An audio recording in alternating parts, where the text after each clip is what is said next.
CJ here. I'm excited to talk with Kristi today. We're going to learn a little bit more about who she is and how she has become so successful here at KLRE. Kristi Nemec. I've been saying it wrong in my head the whole time. And I know that you go by KP, so let's start there. It is weird to hear you call me that at work because I'm so used to being KP at work. So when I hear Kristi, I think, who's that now? Is that just at work or is that all the time? Like only at work. Like if I was somewhere else and heard that, no, it's only here that I get called KP. Well, one of my girlfriends started it a while back, but she was the only person. Start in real estate? Started here. Yeah, because there was two Kristis. Okay. And back when there was only like 14 or 15 of us. Yeah. And they were like, well, what are you going to call? How are we going to discern who's who? And I go, one of my friends calls me KP. And they're like, okay, you're KP. And I didn't think it would stick, but... Well, they're right off the bat, we have something in common. My name is Cesar. My dad's name is Cesar, so I've been known as JR. And then people mispronounce my name all the time, so I get Ces when someone's trying to make it short, and then people overhear it, and then they call me Seth. So my name's all messed up. But here, I've been going by CJ, Cesar Jr., just because I'm a little tired of people mispronouncing my name all the time. Yeah. So KP, CJ. Got it. All right. Now we know. Kristi. Yeah. Where did you grow up? Partly in Sauk Center and partly in Fergus Falls. I moved in 6th grade. 6th grade. Okay. I mean, these are small towns. Yeah. Small towns. Sauk Center, I generally know where it is, but what is the Sauk Center known for? Sinclair Lewis, the famous writer. Okay. Did he get a Nobel Prize? We can Google that. He did something. We'll fact check that. It's the book called Main Street. I know it's very famous. Okay. And really, that's it. Sauk Center. So growing up there, family? Yeah. My parents got divorced when I was in 6th grade, and I have 2 younger sisters. Okay. And then we moved to Fergus Falls. My mom got remarried, and then I have 2 other sisters and a stepdad, and my stepdad passed away like 2 years ago. Okay. So that's growing up. You were the oldest of 2 or oldest of 3. Yeah. All girls. Yep. Did you like being the older sister? Yeah. I think I was the boss. I was kind of in charge. So you kind of took age. What's this? Actually, I have a sister who is 10 months and 29 days younger than me. Okay. So right now we're both the exact same age. She just had a birthday, and my birthday's tomorrow. And so my mom would always say, I have 2 4-year-olds. I have 2 5-year-olds. Like when people would ask, going through the grocery line. And I vividly remember being at the Jack and Jill. Yeah. And the cashier saying, how old are your girls? And she said, I have 2 5-year-olds, Kristi and Carrie. And I was like, I'm not 5. What did you say? Like, I'm 5.5. Mom. Yeah, okay. Yeah. And so my sister uses that to this day. She called me 2 weeks ago on her birthday, and she's like, now we're both 48. I'm like, well, hold on. So she's the middle. She's the middle. Did you feel like the oldest sister then? I mean, you weren't that much older, so you took that. Did she act like the middle child? Or was it kind of? She does now, but back then, did she? Yeah. All right. Do you have a favorite childhood memory of Sauk Center before you moved to Fergus? We lived on a lake, and I remember just running across the road to go to the lake to swim. Yeah. And we'd just say, Mom, I'm going swimming, and you just run across the road and go swimming back then. Or biking up and down this road, and we had friends along the road. And there was a supper club across the road, and we learned how to water ski from some guy who lived on the lake. And how old? You were young. I was maybe 10. Okay. And we learned how to water ski, and oh my God, I haven't thought of this in so many years, but on this supper club, and it's all windows because it's on the lake, and we would go up and knock on the window, and because my mom was a waitress. My mom was a waitress at this supper club. So we would go knock on the window and go, can you go get Mary, the waitress? Yeah, over there. Can you go get her? I'm up next. Because we would, 5, 6 of us girls would water ski with this neighbor, and we would go pound on the window and say, go get my mom so that she could watch me. So interrupt her working. Yes. That's great. I think of this now, and I'm like, oh my God, if you were at a restaurant and some kids came and knocked on the window, wouldn't you be like, kind of And place then they is went this? to go get your mom. And then you just wanted your mom to watch. Yeah, we just wanted her to watch. That's fun. So then you moved from Sauk Center and you moved to Fergus. Yep. Okay, and then talk about growing up in Fergus. From Fergus, sixth, fun. I was sixth on, grade, right? Yeah, starting in 7th, so I was on the gymnastics team. What else did we do there? Was a cheerleader for a while, band, trying a bunch of stuff. And then is that where you finished high school? Yeah, in my junior year, I started doing the post-secondary. I get PSEO, they call it now. And I did that my junior year and my senior year, and then I graduated. Distance, or was that at a local At community Fergus college? Falls Community College, Okay. FFCC. That is the smartest thing to do. Yeah. Right. I know some people that have, go into college, and there are juniors. Yeah, it's there are much juniors in more college, popular and they get now. all paid for. Yes, and that was exactly how I did. I went into so after I graduated Fergus Community College, Fergus High School, I went to St. Cloud State, and I went in as a junior. But I was able to, at the time when you got classes by seniority, and I'd get higher classes, and I'd be like, I'm with all these old people. Old people. Because they were like 3 20 years. and I was only 18. You're like a couple years older. So growing up, 6th grade, you transferred to Fergus. What was your first job? Kirby Vacuum Cleaners. Doing what? I was a telemarketer. You would call from Pick Fergus? up the phone, go through the phone book, dial the number. For those of you watching, there used to be books that you would open up and you would look, and there would be a list of numbers, and you would have to take this phone and lift it up. And it had your name and address. Yeah. Name and address. You couldn't Google it. You couldn't just find it. So those of you youngsters out there, Big Google books. a phone book. Yep. I used to sit on them when I was a little kid just because they were gave to you some boost up height. in a seat. Kirby Vacuum Cleaner telemarketer. I that sounds saw like it in the worst newspaper. first job for a teenager. It could be, but it actually was really good. Yeah. This was back when they advertised jobs in the newspaper. Okay. And I saw this, and it said $5 an hour, 3 to 7 every day, talking on the phones. And I was like, okay. And I just showed up, and they were like, read this. And I just read this script. You read the script. And What room in your house could use a good cleaning today? My parents bought one of those. Mm-hmm. So, I don't know if it was you that sold it, but I just remember this is a pretty solid vacuum cleaner. yeah. Yep. They still sell them. So you did that. How long did you do that for? Maybe 6 months, not Okay. through the summer, because I remember I needed to get a week off because I was going to band camp, and What did you play band camp? I played the flute. The flute. All right. Yeah, had to get the summer off, so it was maybe only in the summer. Yeah. I don't know, but I'd get these big checks for it was $5 an hour, and I think I probably worked 30 hours a week. So what is it, $150? Yeah. And at the time, I'd be like, $150, all mine. Yeah. And Were you saving up for something, or what was it? no, I'd You spend just it on liked clothes. I spent it on Okay. clothes so much. I spent it on books. I loved to read. Back then, what else? I mean, you couldn't buy stuff, on Amazon. It was just books and clothes. That was it. So Kirby Vacuum Cleaners, band camp. What else kind of growing from there? What other jobs did you take? Then I worked at McDonald's. Okay. Would you like fries with that? That's what you have to In ask Fergus? at everyone in Fergus. Okay. Worked at McDonald's, worked at Pizza Hut, worked at this little place in the mall. Forget what that one was called now. But it was a small town, so you would work. Did you want to work, or was that something that your parents? I wanted to work, Okay. but I did grow up with just my mom, and Okay. Getting the basket of turkey food at Thanksgiving, for church kind of thing. So we didn't have a lot of money. Okay. The brown free lunch tickets. Yeah. Don't even get me started on the free lunch brown tickets. So yeah, we didn't have a lot of money. So I was just like, well, I want those Guess jeans. I want those Jabot jeans. Okay. And I just started working. Yeah, I mean, it sounds, sometimes people have 1 or 2 jobs when they're bouncing around, especially as teenagers. A lot of it is out of need. Yep. And so what I love hearing is the story and the path to success right now. And I'm already hearing that there's a lot of a variety of experiences that you've had, even up as a teenager. Yep.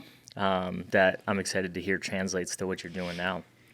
But so a lot of different jobs, service industry jobs. Your mom was a server. Yep.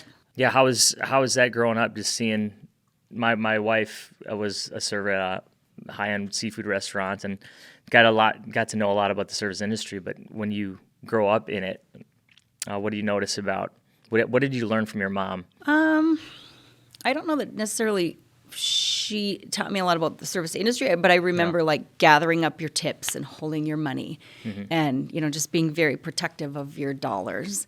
Yeah. And I remember her going to work and just being like, today I'm going to make this much money. Knowing that she'd come back with cash just based on how well she did. And so I guess thinking back, I mean, this is probably like a psychology session where now that's probably where I got my, it's up to me how much money I want to make ethic, I guess, if you dig back on it. Yeah, and I truly believe that. And I believe that the posture you have towards money was shaped when you were younger. Yeah. And how we use it now and how we value it now or how we protect it now is actually was modeled for us. Yep. And so sometimes people don't think about, okay, where did I get my idea of how to use money or spend money or save money? Yep. And so, oh, absolutely. Yeah. So after working high school, what you went to PSEO? Yep. What did you do after high school? Went to St. Cloud State, majored in advertising. I wanted to be Angela Bauer, that girl from the Who's the Boss? That show. She was in advertising, and I just wanted to be in advertising. So I wanted to be in media and like buy the TV spots on TV. And so graduated college, got an internship in Denver. Let's go back there, but did you go through college faster? So I finished in 3 years. Finished in 3 years. years. Did you change your major at all? I went from marketing to advertising, so I could have been done in 2, and I'm actually glad I didn't. But you didn't have this huge shift like, I was going to be an English teacher, and then... No.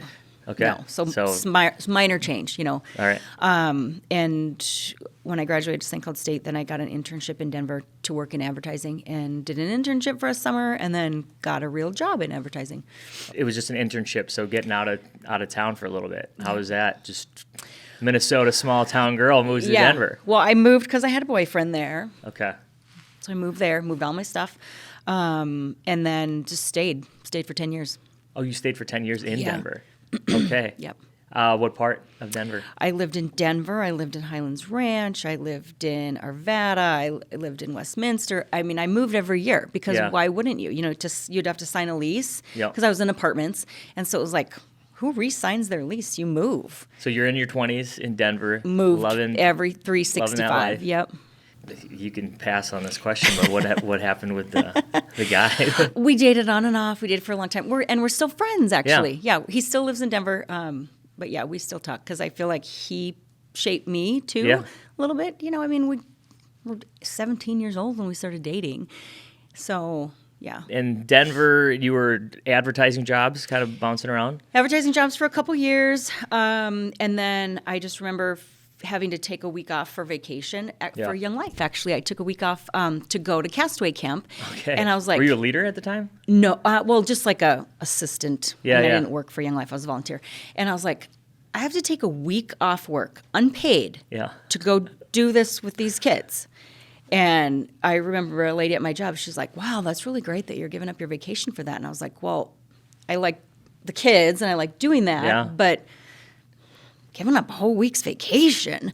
Yeah. And I just remember thinking, I don't like 9 to 5. I don't like 1 week a year. And just one thing led to another, and I ended up in a sales job in Denver and didn't really love it.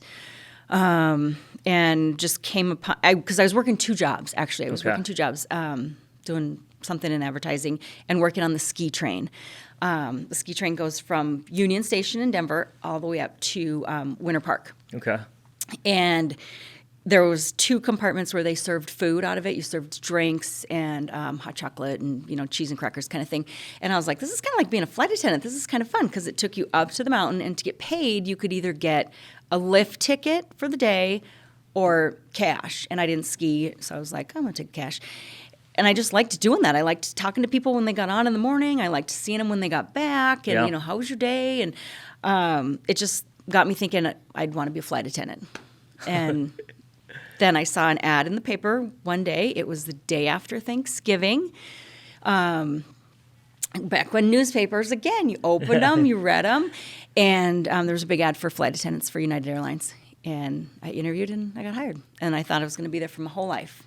Get out. So were you intentionally shifting from advertising to sales, or? Yeah. So were you dissatisfied with that, or talk about that transition? Yeah, I wasn't happy in the sales. The internet wasn't even a thing. Like, it had just started. I remember getting email, and I remember saying, why do we need this? Why, this is weird. Why would we do this? Yeah. And then I started working for a company that it was a wedding registry online. It was like the Amazon of wedding registries. It was way before its time, and it was kabunk now. But so we would call like Dayton's and Macy's and all these little local stores to try and get them to be on our platform, to sell their stuff on our platform, or to register so that brides could then go to one platform. It was called the Wedding Registry. And then they could be like, oh, yeah, we want this from Macy's, and we want this from Home Depot, we want this from... Wow. This is before its time. And it was way before its time. And it lasted maybe a year and a half, 2 years, and it just went debunk. Just not even... So you worked. So what I'm gathering is you have a lot of variety of different jobs. I do. In Denver, and then flight attendant. How long were you a flight attendant? For 4 years till 9/11 happened. What airlines? United. Okay. I lived in Denver. I was United, but it was a union job. It was good pay. You knew how much you were going to make your whole life. I would have stayed there forever. Till 9/11. Yeah. So say more about that. Well, they had to lay people off. Okay. And they said everything's on seniority. You have to bid. And they said you can be gone for a year, 4 years, or 7 years. And I was like, I'll just be gone for 7 years. And so I knew that I was going to take 7 years off, didn't know what I was going to do. I thought, I'll go wait tables, I'll go work at the Gap. But you kept your medical and your flight benefits, and I knew I'd have a job when I went back. So at the time, I was in the process of moving to Boise, Idaho, and buying a house with my ex-husband, and I was like, this chick just drives people around all day and points out houses. If she can do it, I can do it. And I was like, I'll get my Idaho real estate license.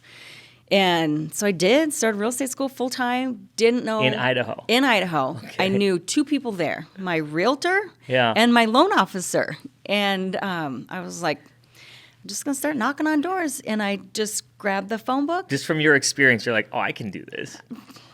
Why not? Okay. Absolutely. And then so you went from flight attendant to real estate agent in Idaho. Yep, but it was just going to be part-time. Just going to be part-time real estate until I got called back. So my first year sucked. I would grab the phone book again because that's what I knew, and I would just start calling names out of the phone book. And it was back. Boise's really into like subdivision-y, and so people would say, "Where do you live?" Oh, we live there. Oh, we live in blah, blah, blah. Yeah. The neighborhoods. And so you could get a list of the neighborhoods from the title company, and they had everybody's phone number because this was pre-cell phone. Yeah. And so I just knew what neighborhoods I wanted to be in. I just got the list from the title company, and I just started calling. Talk about your journey back to Minnesota, like from Idaho. Yeah. How'd you end up back here? Well, once we started having kids, we decided to buy a place in St. Cloud, which was close to my parents, close to Minneapolis. My ex-husband's a pilot for FedEx, and at the time, he had to commute. And so we were like, it's an hour from the cities. Let's just live there. And then you stayed doing real estate when you moved back? Not really, no. Then I started a company called Paper Miniskirt. Paper Miniskirt? Yep. Which it's so I started making these magnet boards. Are you? I should have made a flow chart. Shouldn't I have? I'm in my head, I'm like, wait, where are we going? We're going this way. You're like, I wanted to do advertising, so I went into advertising. Like, and then I started Paper Miniskirt. Okay. Because it really is very flowy. I should have made a chart. So I bought this magnet board at a craft show, and because I loved scrapbooking at the time, scrapbooking, and this was like putting pictures up on this magnet board, and I was like, this is nothing. This is metal and fabric, and I'm going to make these and start selling them. So I went to a metal shop, or I guess a machine shop, and said, what kind of metal is this? I tore mine apart, the one that I had bought. I'm like, what kind of metal is this? And he's like, it's this, but you don't nearly need that. You should go thinner, and what are you going to do with it? And I just kept making these prototypes, and I came up with this magnet board, and I went to a craft show in Albertville, and I made $700 in the afternoon. And I was like, well, if I can make $700 in an afternoon, why not go big time? And so I started researching, and I ended up doing like Canterbury and going to Chicago and going to South Carolina and driving this big white van and selling these magnet boards at art shows. I know that people are going to be reaching out to you because there's some groups out there on our Kayla Reconnect channels that are wanting to do craft shows and scrapbooking together. So you'll be on that list for sure. Yep. So how long did you do that, and how did you ended up going back into real estate? Well, the one thing I should explain to you, paper miniskirt. So I was sitting on my kitchen floor trying to just, as I'm making them, I'm like, what am I going to make my company name called? Just Magnet Boards by Kristi. Yeah. And I just ended up going on this website for anagrams. Yeah. And I typed in my name, Kristi Pamperin, and up came paper miniskirt and then like 50 others. And I was like, done, paper miniskirt. Okay. That's it. Yeah. And so you ran with that. Yeah, so I did it for 5 years, I think, Okay. and made decent money. I had to figure out how to make them. I had this big production line. I hired some high school kids. I hired an old lady. I had this whole production in my basement. I sold maybe 4,000 of them a year, I think.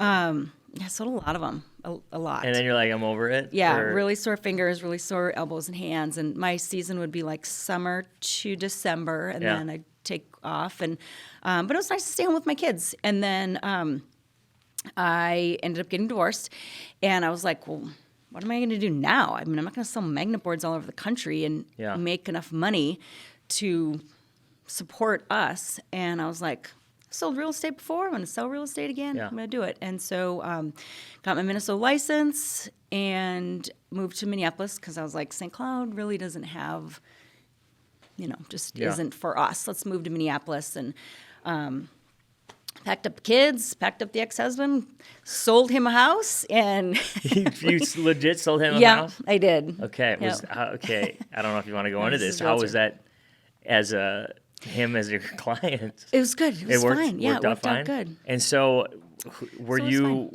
Minneapolis doing real estate? Yep, moved down here, didn't know anybody. I had you were just doing it on your own? Doing it on my own.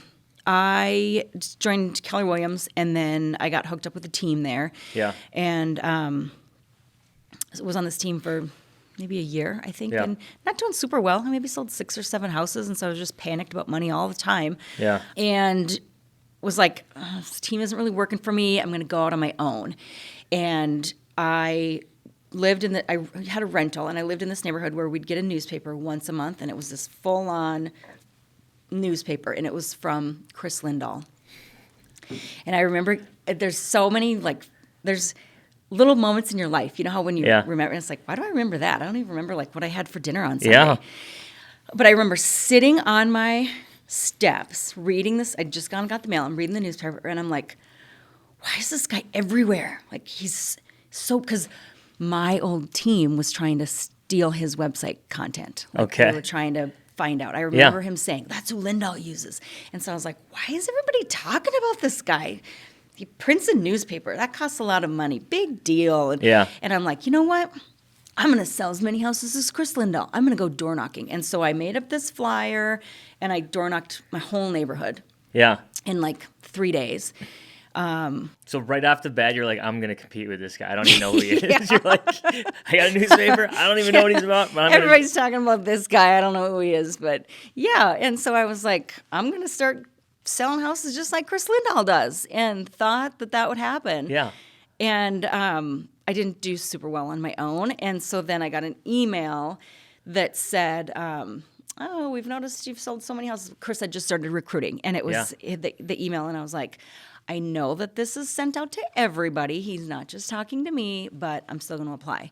And so I wrote back, and I was like, you must be referring to the 9 homes I've sold in the last 6 months. I know that's what it said. I know it. That's what you wrote. That's what that's what I wrote to him. Thanks for the email. You must be referring to the 9 homes I've sold. Because I was like, had you sold a lot of houses. And I'm like, so yeah, of course I'd love to come and talk to you. Yeah. and just went in, and I was going to be inside sales. I was going to be an ISA, and interviewed for that, and told him what I was doing. And at the time, I just kind of wanted some stability. Still raising my kids by myself, and really just needed the babysitting and help, and I couldn't be gone all day selling houses, and I knew what that took because I'd done it before. So I was inside sales for a while, maybe 6 months, and just didn't like it. I had some of my old clients or people that I'd met before reaching out, and I was like, this isn't for me. I miss my clients. I miss being out. And so I called them up, and I was like, I'm going to make you more money as an agent than I am as an ISA. So I want to go back. Yeah. And he's like, okay, well, so 3 houses next month and you're good. And I'm like, sell 3 houses. And you did. I think I sold 4. I must have. Yeah. Yeah. That sounds like the psychology that Chris would do. Like, okay, you're going to do this. And then you go do more. Yeah. And then you can't back up now because you actually did more than you thought you couldn't. So how long have you been with KLRE? It will be 5 years in January. Okay. Was it pre-KLRE or were you with them? Yeah, pre-KLRE. Yep. And made that transition? Yep. I remember thinking, that's weird. Why are we leaving RE/MAX? But he says it's okay, and I believe him. Now, looking back, what I love just kind of piecing your story together is that you are led one direction, whether it's a newspaper ad or whatnot, and you're just like, you know what, let's go do this. And you try it, and you succeed. And then life happens and you try another thing. I think a lot of times people get so paralyzed by taking any risks that they don't change. Yeah. And I think a lot of growth happens when change happens. So can you speak to that? How have you just been willing to risk or do something new? That's got to come from somewhere. I guess I've never looked at it like that until you pointed out. Again, the flow chart would have shown that jumping. That you see something and you just go do it. I guess I've never thought of that. Flight attendant, I'm going to try that, and then I do that. That's not normal. Some people say, they see something like, but I don't want to risk it. I'm going to stay here. I could, yeah. And then they live in the what ifs. Versus you, what I hear in your story is, hey, I'm going to go and try it, and you've grown each step of the way. Yeah. I don't know I think in my mind I just say, I'm not happy here, so I'm doing this. This isn't working for me, so now I'm going here. Yeah. It's why stay where you're not happy? Just make jumps. And granted, that personality style for me doesn't work so well with like new jeans or, curtains or boyfriends. You're just grabbing one and throwing them aside. Yeah. That kind of thing. So it's got its benefits in my work life, I guess. Yeah. But it's just that matter of if you're not happy, why are you staying there? If you don't like it, why are you going there? Yeah. Everybody has it within themselves to change themselves right now. You don't have to sit through a job you don't like, and I don't know, I guess that... Well, part of it is, I think, not just you, but a lot of people that know who they are able to make those changes. I think at the baseline of success is this keen sense of self-awareness. If you don't know who you are or what you like or what makes you happy, then you're chasing something. Yeah. You're either chasing money, and then you get the money, and you're like, well, why am I still not happy? Yeah. And then your identity's wrapped up in what you do. So that's the biggest problem. People don't really know who they are, and then they become their jobs, or they become the success. Yeah. And then they hit rock top. Rock top, in my head, is when you are successful, but you look in the mirror and say, well, would people still be praising me if they knew that I didn't like me? Yeah. And that's the scariest place to be, where you're on top of the world, but at the same time, you're nowhere. And so what it sounds like is you, over the course of your life, you've known who you are, what makes you happy, and you're able to make those changes. But the other thing is, you've been here 5 years. So there's some commitment. So I want to ask you this: why Chris Lindahl Real Estate for you? It all goes back to just wanting to be with the number one. And I remember when they interviewed me for United, and they were like, well, why do you want to be a United Airlines flight attendant? Or I forget how it was worded, but I said, I don't want to just be a flight attendant. I want to be a United Airlines flight attendant. I want to work for the best. And it's just that mentality of wanting to be with the best person. Like, why would you be with any other group? Yeah. Why would you go with a second-rate brand or, a second-rate pair of jeans when you can just go with the good one? Yeah. So it's just wanting to be with who I knew everybody was talking about back then. And you've been at other brokerages, so you've seen that and you've stayed. So there's something to be said about that. And now we have a lot of newer agents and people all over the map as far as experience. What would you say to a newer agent now that you wish you knew when you got started? Just stick with it, number one, but not worry so much day to day. I feel like every night when I got home, I felt like I had to cold call and pick up the phone, and I would kind of ignore my kids because it was like, I have to make money. So I would say just we have the systems in place where they tell you, do this from 10 to 7 or from 9 to 5 or from noon to 8. And that's what's going to make you successful. I would say, get with a company, get with a brokerage who knows what they're doing, who also has a good work-life balance, learn from that and not do what they tell you and not worry about the other stuff. Yeah, and you are a successful agent here. And so when you think about your work ethic, your experience, what would you say has led to that success for you? Whether it's a mindset thing, a commitment, goals, like what has kept you at the top of that leaderboard month to month? The goals that I have for travel is probably the biggest thing. And for the lifestyle that I want to have, the things I want to buy for my kids. I don't want to be in the free lunch line. I don't want my kids in the free lunch line. Just knowing that we can be at the point where it's like, we're not going to have that for dinner. We can order a pizza. And I remember for so many years being like, I'm not ordering a pizza. It's $20. And my kids just being like, why can't we just get blah, blah, blah. And so it's that mindset of I don't want to live in that, having that scarcity mindset. And just knowing that I like to take trips. I like to go places, and those cost a lot of money. And so it's like, all right, I got to sell houses to do that. Yeah. Well, I've enjoyed my time just hearing more about you and your story. And in my head, I see the connection from even watching your mom come home with cash and having her set a goal. This is how much I'm going to make. And while at the same time, as a kid, you're holding those brown lunch tickets. And so I think a lot of our life experience plays out to our pursuit of success. And so for me, you just wrapped it up. I mean, you said, hey, I don't want my kids in that line, and I want to have goals. And I saw my mom set goals, and I want to set them up for success as well. And so I just love how your life has led you here. And I think that's the most successful thing that we can ask for in anyone's life, is that the things in our past actually shape who we are today and propel us into a future that we get to create. And so I just want to say thank you for your time. Thanks for sharing these stories. And I know that people that are watching or listening will just hear that. Here's what I hope to hear: that their life is not a mistake.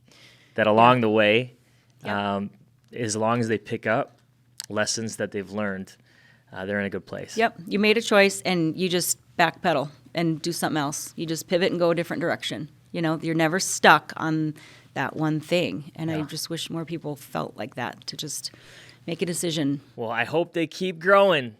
Thank you so much for your time. Thank you. I'm excited to see your success in the future. Thanks. Take care. We'll see you later.